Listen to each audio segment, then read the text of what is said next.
Hi, everybody. Welcome to the final chapter, which is the developmental psychology chapter. When we talk about developmental psychology, we are talking about how humans develop in their affect, behavior, cognition, the ABCs of psychology. Now, often when people think about developmental psychology, they think about child psychology. Well, a lot of developmental psychologists use children in their studies because children develop so quickly, right? If you think about how much development happens between the time you're born to age 2, it's just amazing how much cognition, how much behavior, how much affect is going on in that time, and how we understand and learn about the world. So a lot of developmental psychologists use children, but technically developmental psychology doesn't have to be just about kids. It can also be about adults. So for example, you develop in the way that you think about and understand things even between young adulthood to middle age, and then middle age to older adulthood, etc. Often we use children, though, because they develop so quickly, and so it's easy to see the changes in the development at a much shorter time frame, and an understanding of how we understand the world. We're going to start today by talking about some ideas of developmental psychology, and we're going to look specifically at the methodology, what methods they used. Now, to do this, we're going to watch a couple of videos. We're going to start with the idea of self-control with the Marshmallow Task. Now, many of you may understand or know what Michelle's Marshmallow Task has to do with. It has to do with delayed gratification and self-control. Let's go ahead and watch the video about this, and then we're going to start talking about some specific ideas of what the methodology was, and remind ourselves from some concepts earlier on in the course.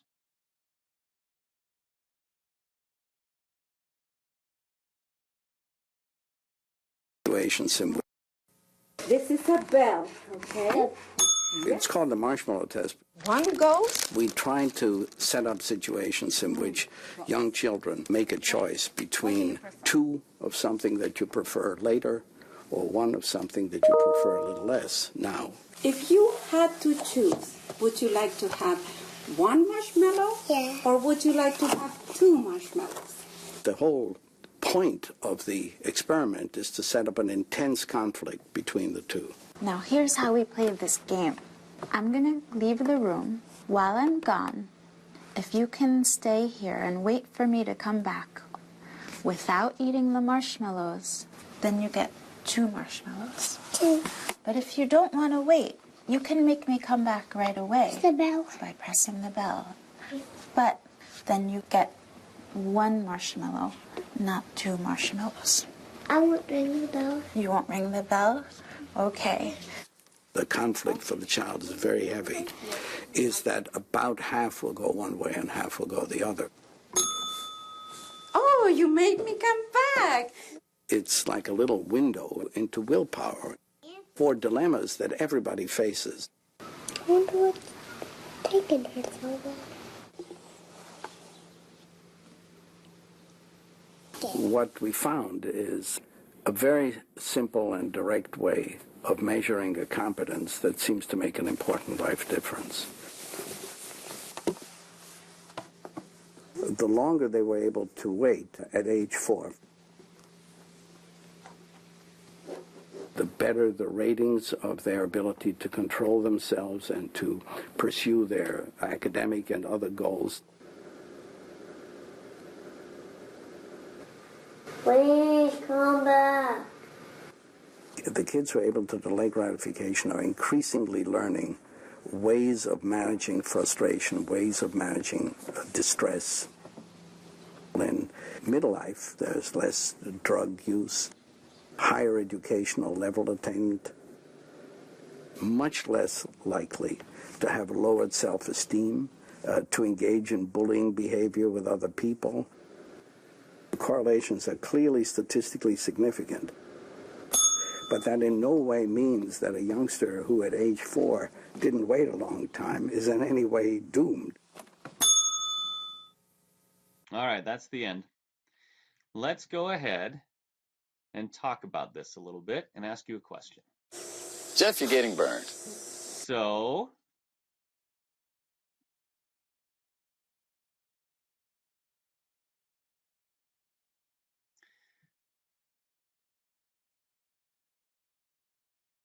in Michelle's Marshmallow Task, we take somebody who's about 4 years old, we take a child about 4 years old, and the basic version is you stick a marshmallow in front of them, you say, okay, you can eat this marshmallow right now, but if you wait for 10 minutes, I will come back and I'll give you 2 marshmallows. If you eat the marshmallow now, then you only get the 1 marshmallow. But if you don't eat the marshmallow, I'll come back and I'll give you 2 marshmallows. So just so you know, I did this with my kids, but I kind of let them.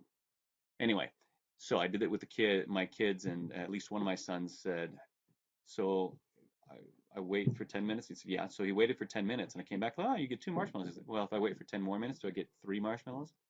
And I said, all right, great. Well, I cheated a little bit because I let him actually play with toys and things. In the real experiment, like you saw, you control for that by keeping them in a room. They are behind a one-way mirror so that they can't see they can't see the video camera, etc. But what we see is you measure the kids. You take the kids, you say, all right, here it is, and you measure who ate them 1 marshmallow and who waited until they got 2 marshmallows. Okay? Then you go back when they are adults. So the initial study is generally done, at least what they did is they measured them as they were graduating from high school. And they measured lots of different things like drug use, like educational attainment, like self-esteem, those kind of things. And what they found is that the kids who delayed gratification at age 4, that is the ones who waited for the 10 minutes, when they were adults, had higher academic achievement, higher SAT scores. They were more well-adjusted, like socially well-adjusted. They were more well-liked by their peers. They had less drug use, etc. Now, we're talking about this concept of self-control and how that develops, right? So it develops over time. However, we're also talking about methodology. You can't just go to a kid and say, here's a survey, take it, and tell us what your that doesn't work as well, right? Often with developmental psychology, we have to find unique and different ways of measuring certain variables. So for example, self-control. We do this first with the Marshmallow Task when you're 4. Later on in life, we can just ask, what's your SAT scores? How much do people like you? Ask them around them, how much, what's your GPA? That kind of thing. What they found is that the kids who were able to wait for 10 minutes were the ones who had the better outcomes when they were adults. Now, I ask you, is this because waiting for 10 minutes for an extra marshmallow when you're 4 years old causes you to do better on the SAT? Is it the marshmallow that causes doing better on the SAT? Or is it something else? Michelle's marshmallow test is a correlational experiment. I just said experiment. It's a correlational study. It's not an experiment. Okay? It's a correlational study, not an experiment. A correlational study is where you measure one thing. For example, whether or not you waited for a marshmallow when you're 4 years old. And then you measure another thing, your SAT scores when you're 18. Measure and measure. You cannot assume causation from a correlational test.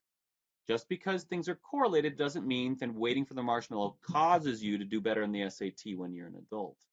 To do that, you have to run an experiment. In that case, you would have to randomly assign kids to either eat 1 marshmallow or wait to eat 2 and see if that caused them to have better SAT scores later on. If that's the case, that's not what we're discussing. When we are measuring and understanding ideas of delayed gratification, what we really think is going on is that the kids who have learned early some very basic delayed gratification, they can wait for 10 minutes, are able to apply those skills to a lot of different situations, like in school, like in waiting and working harder, etc. And when they do that, they have better outcomes when they're an adult. They do it bit by bit by bit, and we can measure it when they're an adult. This is not an experiment. It is a correlational study. It is longitudinal. Longitudinal means you do one part of it at one period in time and then another part a lot later in time. It's longitudinal, but it's a correlational longitudinal test, not an experimental longitudinal test. Let's ask you your opinion about this. What if I came up to you today and said, all right, do you want 20 bucks right now or $25 in 1 month? What would you choose?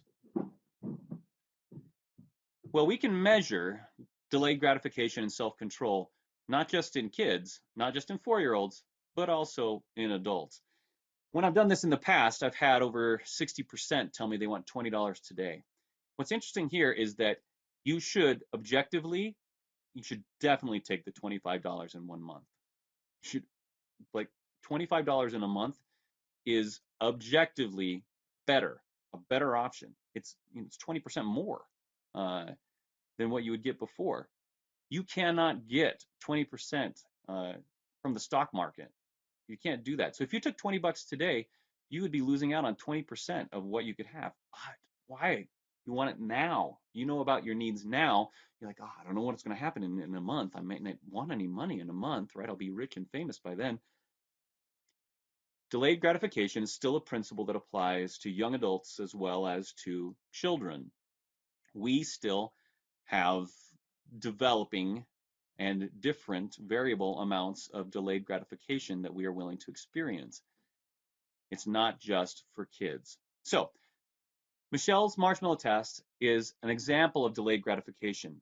One way to measure it is to do the marshmallow test. A different way to measure it would be, do you want $20 today or $25 in a month? Remember, measurements are a form of operationalization. We operationalized self-control or delayed gratification, whatever you want to call it, with the marshmallow task, waiting for 10 minutes for a marshmallow, or by asking, do you want $20 today or $25 in a month? They're both operationalizations. The specific kind of operationalization they are measurements. They are both measurements. The other kind of operationalization is a manipulation. And remember, manipulations are for experiments.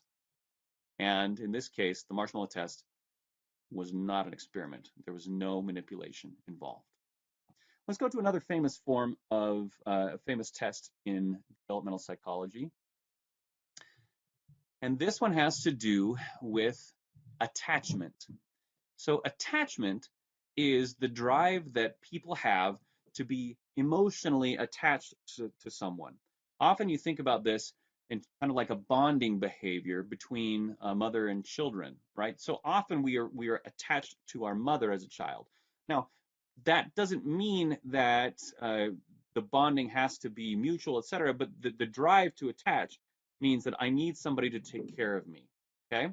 There are ways that we can operationalize attachment. We're going to get back to this question in just a little bit, but let's first talk about this in terms of Harlow's monkeys.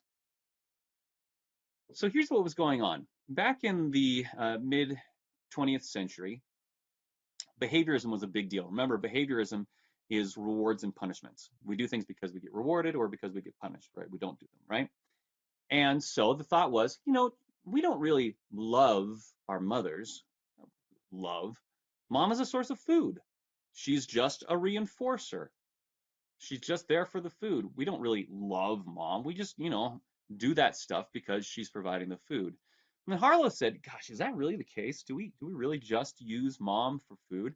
How would we be able to study this? And so what Harlow did was Harlow took rhesus monkeys, and let me show you the video, took these rhesus monkeys and separated them from their mother at birth. So this is Henry Harlow right here. And we're going to watch a chunk of this video as well. Henry Harlow took the rhesus monkeys, took the babies away from their mother at birth so that they never lived with their mother, right? Okay, let's go ahead and watch. Raised on a nursing wire mother.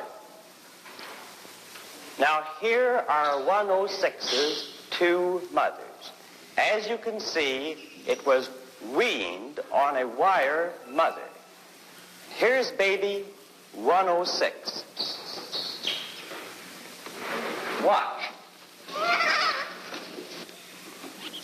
He's going to the wire mother.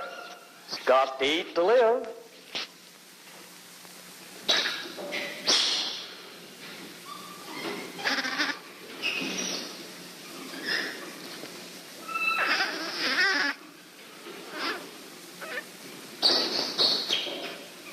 Oh, he's going back. He's back on the cloth mother, and he'll stay on the cloth mother. Actually, this baby spends from 17 to 18 hours a day on the cloth mother and less than 1 hour a day on the wire mother. We had predicted that the variable of contact comfort would be a variable of measurable importance, but we were unprepared to find that it completely overwhelmed and overshadowed all other variables, including those of nursing. Frankly, Doctor, if it comes to a choice between wire and cloth, it's reasonable to expect that any child will go to the cloth. It's a matter of creature comfort, like a baby with its blanket. But is this really love? Well, what do you mean by saying that a baby loves its mother? Certainly one thing we mean is that it gets a great feeling of security in the presence of the mother. Now, Mr. Collingwood, wouldn't you say that if you frightened a baby, that it went running to its mother, was comforted, and then all the fear disappeared and was replaced by a complete sense of security that that baby loved its mother? Okay, we're going to pause for just a minute and talk about this. So here's what's going on. Each of the baby monkeys, was raised with the wire mother, which provided food, and the cloth mother, which did not provide any food at all. And the idea was, well, if behaviorism was right, then we should want the food, okay? Because it's a reinforcer. The cloth mother wasn't really providing anything tangible, no food, no water, that kind of stuff. So what was going on there? Well, this was getting into the ideas of, the need that we have to attach ourselves emotionally. And so we're going to go through some of the ideas of attachment using these rhesus monkeys as examples. So let's keep watching and watch what happens with this particular study. Now, in this experiment, this is the apparatus we use.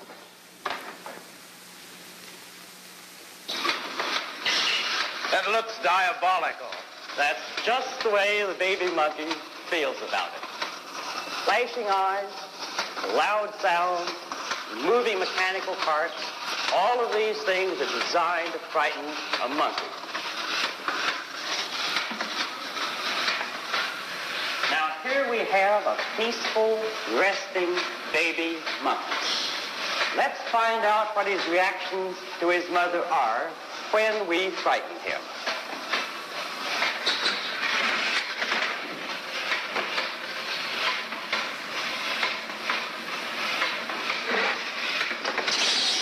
He's scared, all right. And he does what any child will do in a similar situation. He runs away. It's more than running away. He was running to his mother, to touch her, to drive away his fear. Contact with the mother changes his entire personality. Look, now he's actually threatening the diabolical object. All right. This gives us part of the picture of the strength of infantile love. This is a 6-foot square room with a few toys and other objects. But to the monkey, it's much more menacing. We know that when our own children are taken to a strange place without their mothers, they are often overwhelmed with fear. This room is just such a new and strange environment for the baby monkeys. No mother is in there. Now, let's put a monkey into the room.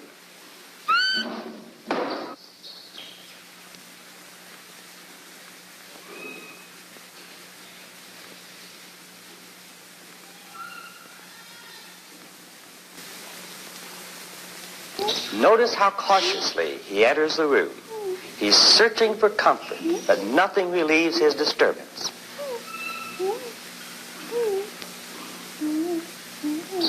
Now we'll take the baby monkey out and put in a wire mother.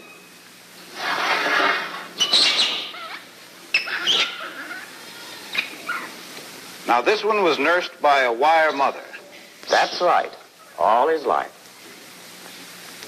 She doesn't seem to help much.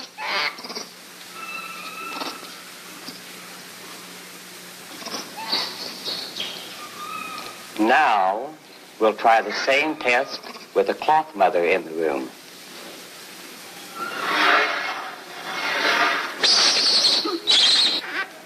You see the contrast in the behavior? Despite the fact that the wire mother nursed him, she could offer this infant nothing in the way of affection or security. But here the monkey, by rubbing against the cloth mother, as if he were seeking as much contact comfort as he could get, builds up his reservoir of affection and security. First, his body relaxes as the fear disappears. But above and beyond this, new positive response patterns appear. He now goes out to explore and investigate this new, strange world. He is now a normal, happy, curious baby. All right, great. So let's talk about what was going on in those two different experiments and what it has to do with attachment. So when we talk about these monkey studies, you were able to see several different things that are important. And let's start talking about, go back to this, about safe haven and secure base. Do you remember when they showed that diabolical object, the little robot thing that scared him? The monkey ran to its mother. Why? Because he's looking for a safe haven, someone to protect them and to take away the fear.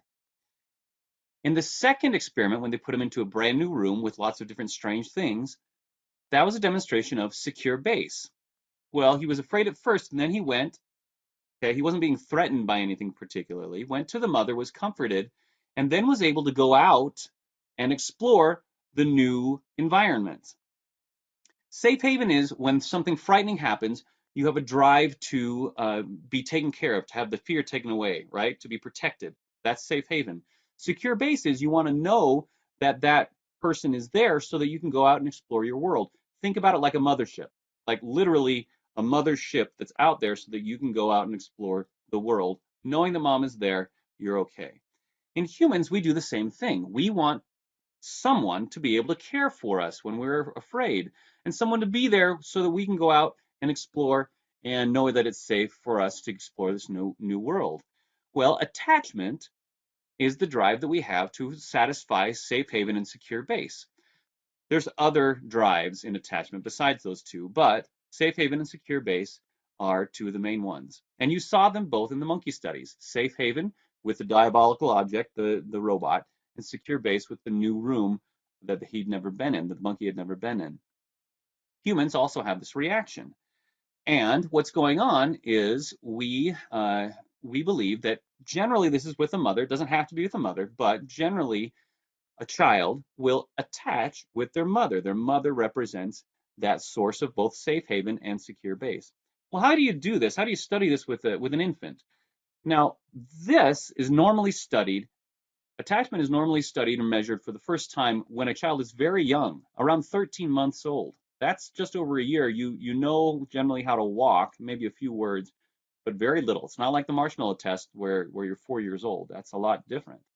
So how do you do this? You can't go up there and say, what do you think about your mom? It doesn't work that way. So they've created what's called the strange situation. And here's how it works. It's very similar to what happened with that empty room that the monkey was in. So here's what happens. A 13-month-old child is taken to a room with its mother, right? The mother brings into the room. There's some toys in that room. The mom sits down in a chair. The kid starts playing with some toys. Then a researcher comes in and starts talking to mom. Then mom leaves. Then the researcher leaves and they leave the baby alone. Now, everybody's watching from a one-way mirror, so the baby's going to be all right. But this is a fearful situation for the child, right? Being left alone in a new place, that is not a comforting thing. The way you measure attachment is what happens when the mom comes back in the room. So,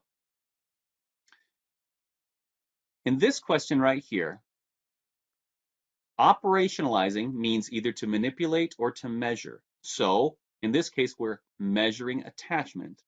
When we measure attachment, the key moment in the strange situation is what happens when the mother returns to the room. What we're looking for is what the child does.